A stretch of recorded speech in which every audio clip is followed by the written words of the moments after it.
वादब बा मुलाहजा में मैं फजल इमाम मलिक। चैनलों की भूमिका अब तय होनी चाहिए।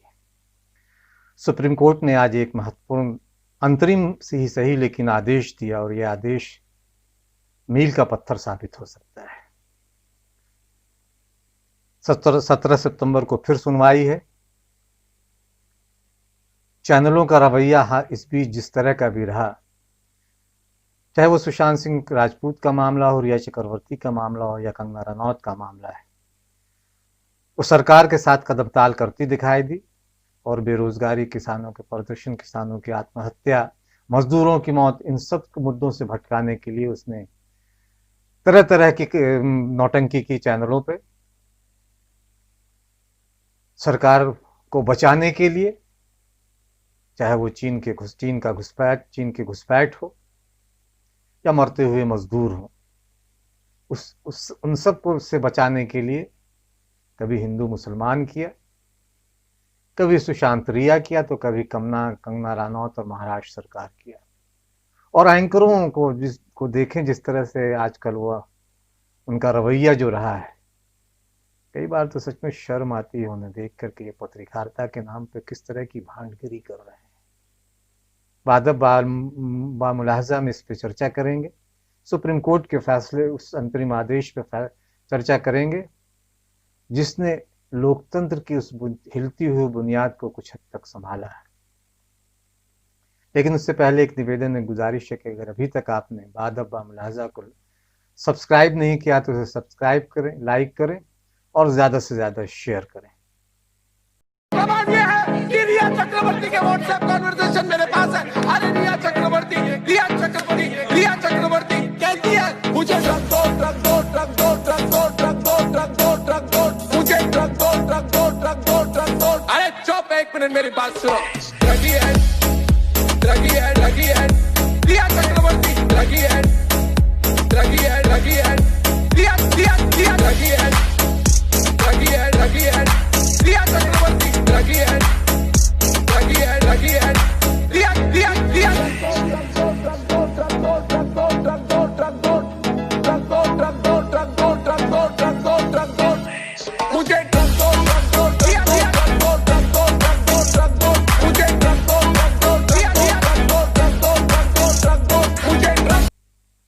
अभिव्यक्ति के नाम पर समाज को तोड़ने की आजादी दी जा सकती है? नहीं, बिल्कुल नहीं। चैनलों की भूमिका पिछले कुछ सालों से लगातार सवालों में रही है। देश और समाज में नफरत फैलाने के एजेंडे पर चैनल काम कर रहे हैं।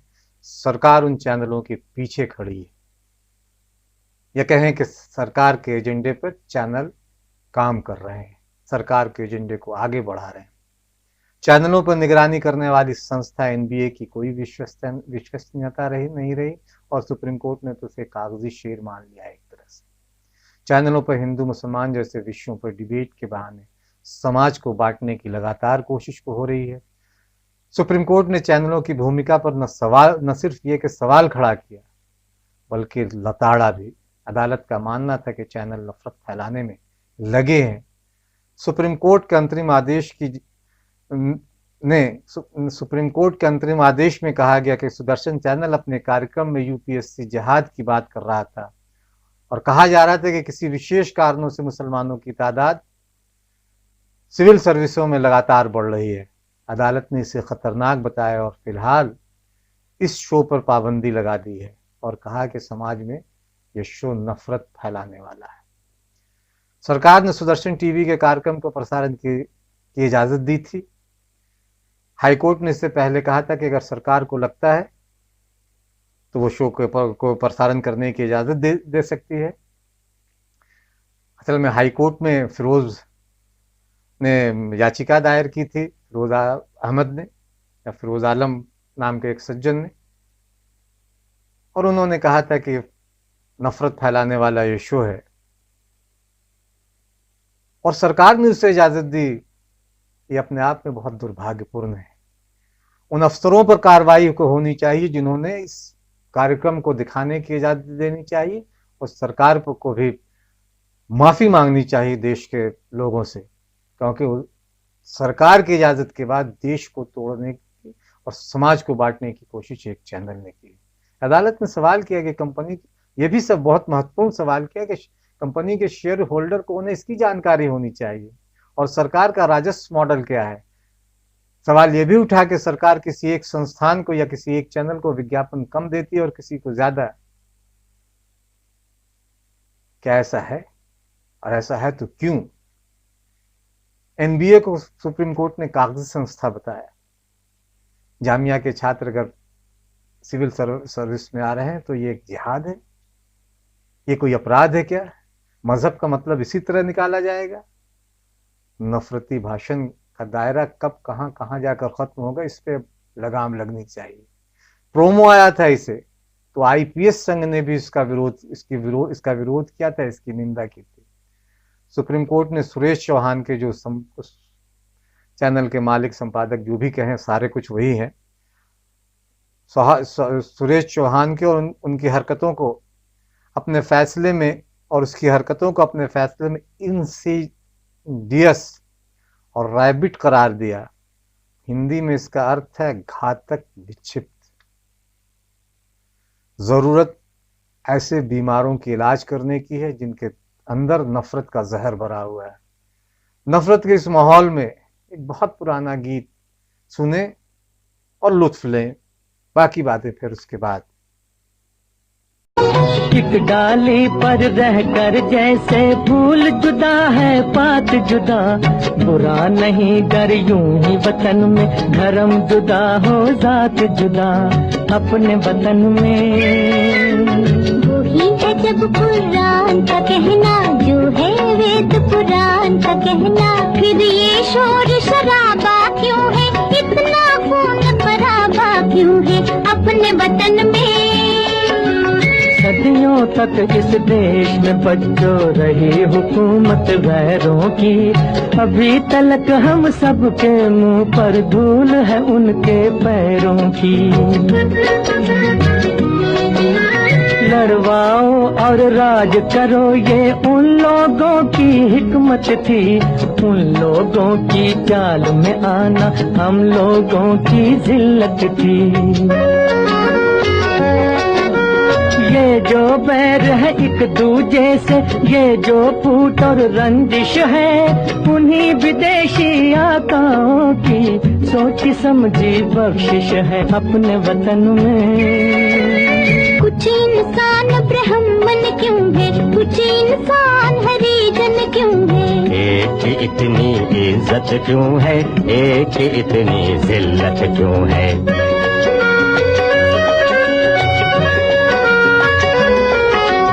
धन और ज्ञान को ताकत वालों ने अपनी जागीर कहा, मेहनत और गुलामी को कमजोरों की तकदीर कहा। इंसानों का ये बंटवारा वहशत और जहालत है, जो नफरत की शिक्षा दे वो धर्म नहीं है लानत है। जन्म से कोई नीच नहीं है, जन्म से कोई महान नहीं, कर्म से बढ़कर किसी मनुष्य की कोई भी पहचान नहीं। अब तो देश में आजादी है, अब क्यों जनता फरियादी है। कब जाएगा दौर पुराना, कब आएगा नया जमाना। सुप्रीम कोर्ट ने कहा कि ऐसा लगता है कि इस कार्यक्रम का मुख्य उद्देश्य मुसलमानों को बदनाम करना है। एक स्थिर लोकतांत्रिक समाज की इमारत और अधिकारों और कर्तव्यों का सशर्त पालन समुदायों के अस्तित्व पर आधारित है। किसी समुदाय को कलंकित करने के किसी भी प्रयास से निपटा जाना चाहिए। हमारी राय है कि हम 5 प्रतिष्ठित नागरिकों की एक समिति नियुक्त करें जो इलेक्ट्रॉनिक मीडिया के लिए कुछ मानकों के साथ आ सकते हैं या उनका मानक तय कर सकते हैं। हम कोई राजनीतिक विभाजनकारी प्रकृति नहीं चाहते हैं और हमें ऐसे सदस्यों की आवश्यकता है जो प्रशंसनीय कद के हों। Justice DY Chandrachud, justice Indu Malhotra और जस्टिस KM जोसेफ की खंडपीठ ने कहा कि देश के सर्वोच्च न्यायालय के रूप में हम आपको यह कहने की अनुमति नहीं दे सकते कि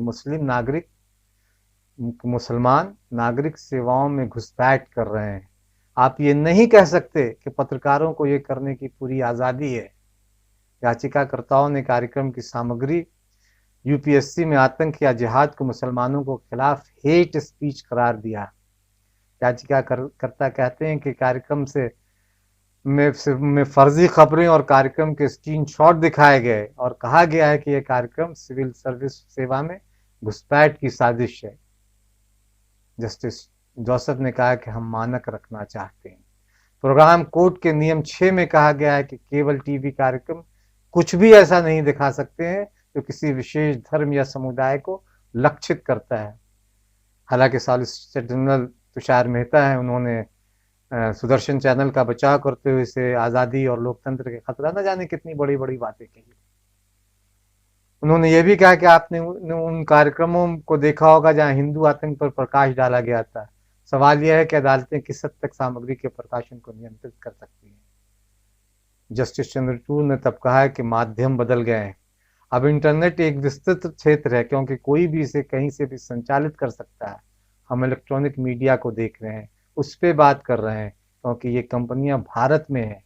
हम ये नहीं कह सकते कि हम इलेक्ट्रॉनिक मीडिया को सिर्फ इसलिए नियंत्रित नहीं करेंगे क्योंकि हम इंटरनेट को नियंत्रित नहीं कर सकते। जस्टिस जोसेफ ने कहा कि इलेक्ट्रॉनिक मीडिया के साथ समस्या टीआरपी को लेकर है और इस तरह वह कई बार जरूरत से ज्यादा सनसनीखेज हो जाता है। कई बार पैनलिस्टों को बोलने की इजाजत नहीं दी जाती है और ज्यादातर समय एंकर बोलता रहता है और बाकी लोगों को म्यूट भी कर दिया जाता है। मीडिया की आज़ादी नागरिकों की ओर से है। बहुत महत्वपूर्ण टिप्पणी है। जस्टिस चंद्रचूड़ ने कहा कि इलेक्ट्रॉनिक मीडिया की शक्ति बहुत बड़ी है। इलेक्ट्रॉनिक मीडिया विशेष समुदायों और समूहों को लक्षित करके केंद्र बिंदु बन सकता है। इससे प्रतिष्ठा को नुकसान पहुंचाया जा सकता है, छवि धूमिल की जा सकती है। जस्टिस चंद्रचूड़ ने कहा कि हम चिंतित हैं कि जब आप कहते हैं कि छात्र जो जामिया मिल्लिया का हिस्सा है, सिविल सेवाओं में घुसपैठ करने के लिए एक समूह का हिस्सा है, हम इसे बर्दाश्त नहीं कर सकते। देश के सर्वोच्च न्यायालय के रूप में हम आपको ये कहने की इजाजत नहीं दे सकते कि मुसलमान सेवाओं में घुसपैठ कर रहे हैं। आप ये नहीं कह सकते कि पत्रकारों को ये करने की पूरी आज़ादी है। सुप्रीम कोर्ट ने कहा कि टीवी चैनल को मुसलमानों के खिलाफ एजेंडा चलाने की इजाजत नहीं दी जा सकती। कुछ दिन पहले मोदी सरकार ने ही इस जहर भरे आदमी यानी सुरेश चौहान के को टीवी पर यह शो करने की इजाजत दी थी, जैसा इसका उल्लेख मैंने कहा। सुप्रीम कोर्ट का फैसला नफरती एंकर के अलावा उन तमाम चैनलों के और इस निरंकुश मोदी सरकार के चेहरे पर भी तमाचा है, जिसने इस शो को करने की इजाजत दी, क्योंकि वह शो देश को तोड़ने वाला, देश को बांटने वाला है। क्या इसके खिलाफ कार्रवाई की जाएगी? जहरीले एंकर के शो पर पाबंदी के अलावा सुप्रीम कोर्ट की टिप्पणी अहम लगती है, जिसमें वह टीवी पर नियंत्रण के लिए कमेटी की बात कर रहे हैं। वैसे मीडिया पर अंकुश के खिलाफ हैं हम, लेकिन निरंकुश और निर्लज मीडिया पर अब लगाम की सख्त ज़रूरत है और इन सब के बीच कफील खां को भी नहीं भूलना चाहिए। डॉक्टर कफील खां के खिलाफ भी जिस तरह की बातें की गई थी, उनके खिलाफ जो एनएसए लगाया गया तो उस पर हाई कोर्ट की टिप्पणी को भी याद करें, तो एक अलग तरह का माहौल गढ़ने की कोशिश है। दिल्ली दंगों की गूंज भी है, जिसमें कई ऐसे लोगों को नाम सामने आया है जो अपने आप में, जो सारे लोग सीए और एनआरसी मुखालिफ मुहिम से जुड़े हुए थे, उसके खिलाफ धरना प्रदर्शन कर रहे थे। दिल्ली दंगों का एक वीडियो देखिए, क्योंकि अभी उमर खालिद को गिरफ्तार किया गया है और उस पर नफरत कि उसने देश को तोड़ने और हेट स्पीच का इल्ज़ाम लगा, उसे यूएपीए के तहत गिरफ्तार किया गया है। इस वीडियो को देखें और समझें पुलिस किसके काम करने का तरीका।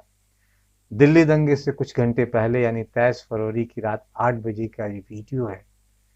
साहिल मेघानी ने रिपोर्ट की थी अपने चैनल के लिए, वो रिपोर्ट उन्होंने की है और उस रिपोर्ट को देख के साफ लगता है कि दंगे कैसे भड़काए गए थे, लेकिन इनमें से न एक पर भी न FIR हुई है, न कार्रवाई हुई है, न जांच हुई है, न चार्जशीट में इनका नाम है। देश इसी तरह से चल रहा है। सुप्रीम कोर्ट का कि आज के इस अंतरिम आदेश पे चैनलों की रवैये पर लगाम लगेगा, ऐसी उम्मीद की जानी